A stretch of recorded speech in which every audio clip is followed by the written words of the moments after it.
Ahoy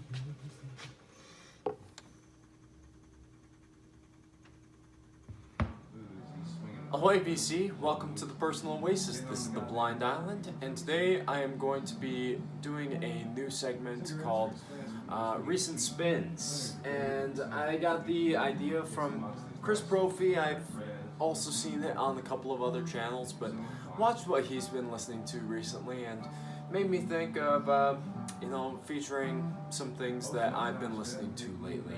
And I thought that I would just share like 6 albums that have been kind of hitting the table on regular rotation. So let's get started.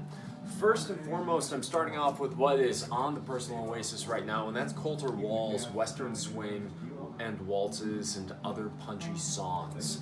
I just purchased this album a couple of days ago, but it hasn't really left the turntable since.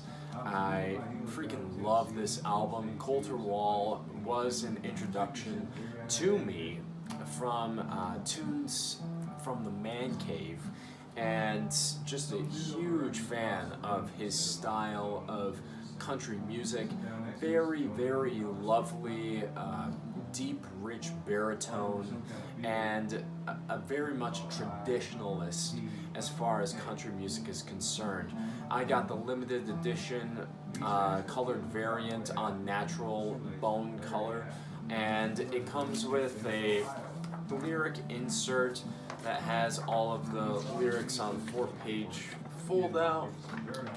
I've just been loving this album. Great music, and so, I mean, it's hard to pick out a favorite song on here, but it flows very well together, and it's easily being one of my favorites of the year so far. Really good album, and I'll feature it in a recent finds video probably in a couple of weeks too. Next, I have Isaac Hayes' Hot Buttered Soul.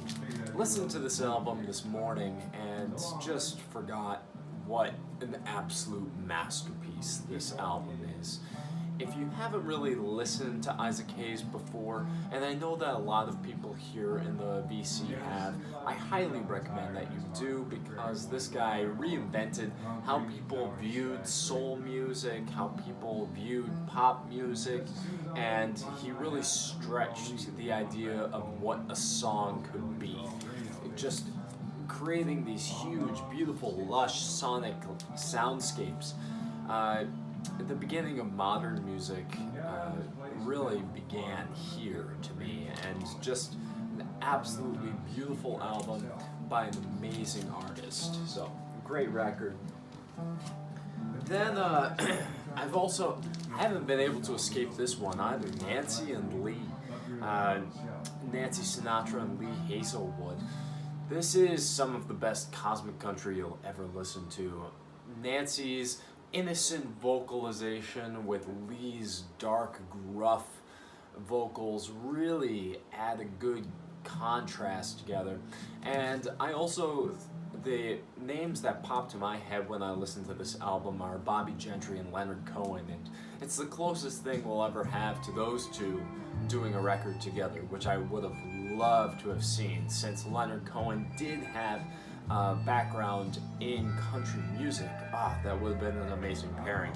But nevertheless, we're blessed to have this album, and it also has psychedelic tinges to the music, cosmic lyricism, very deep listen, but the songs are catchy as hell.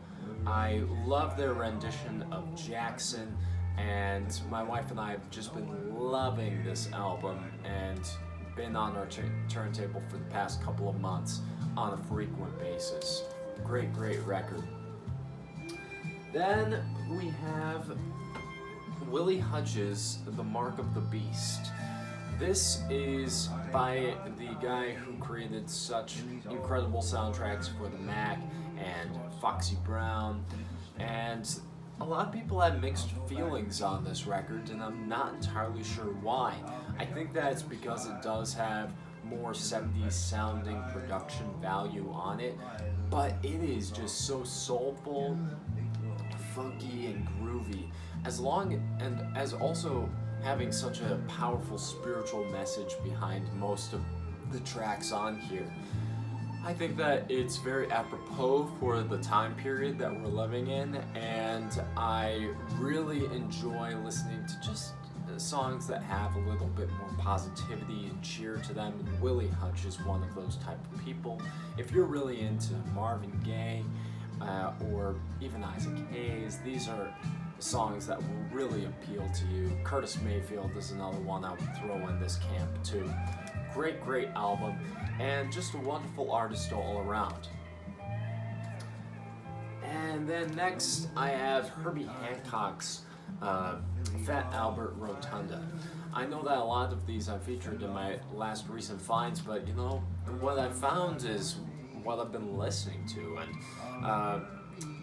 this Herbie Hancock album is just so funky and groovy. A lot of people think that he got his start with Headhunters going into the funk vein, but this is really a muscular album full of really great beats, and definitely one of those if you're into a more traditional soul sounding funk. I really like this album a lot, and have found it to be good for when I'm working out or going on a run. It just holds a solid beat, and it's easy to get into. It's not one, kind of his headier stuff is a little bit more jarring for a lot of people to try and get into, but this one you can jump right into. I would definitely put this in the top 3 for Herbie Hancock albums for new jazz listeners.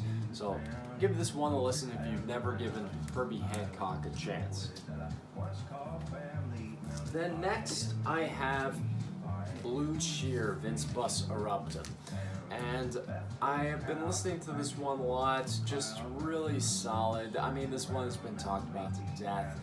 It's solid blues rock. The beginning of metal starts here, and just it sounds like they're blowing out their guitars on this record, and they're trying to be just as loud as possible. It's sludgy, it's messy and chaotic, and just a really fun time. So really great record, and one that I've been enjoying listening to recently.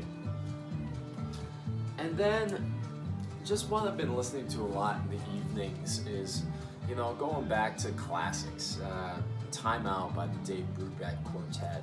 This is an original mono copy with the 6i label, and also has the original cover where they didn't really bring huge attention to the big single that came out of here, Take 5. And I just think that this is one of the greatest jazz albums ever created. If you're looking for the perfect dinner party record, this is the one to play. If you're looking to kind of sound sophisticated, this is the one you choose. I think that it has this Mad Men quality to it. It has the mod 60s New York sleek appeal, and all of the songs have different time signatures. Really fun, quirky, and out there. Really fun album, really great record, and one that I'm just so happy to have in the collection. So guys, those are some albums that have been hitting the turntable with frequency lately. What do you guys think? What have you been listening to? Let me know in the comments below, and I hope that you guys have a great day on your own personal oasis. Cheers.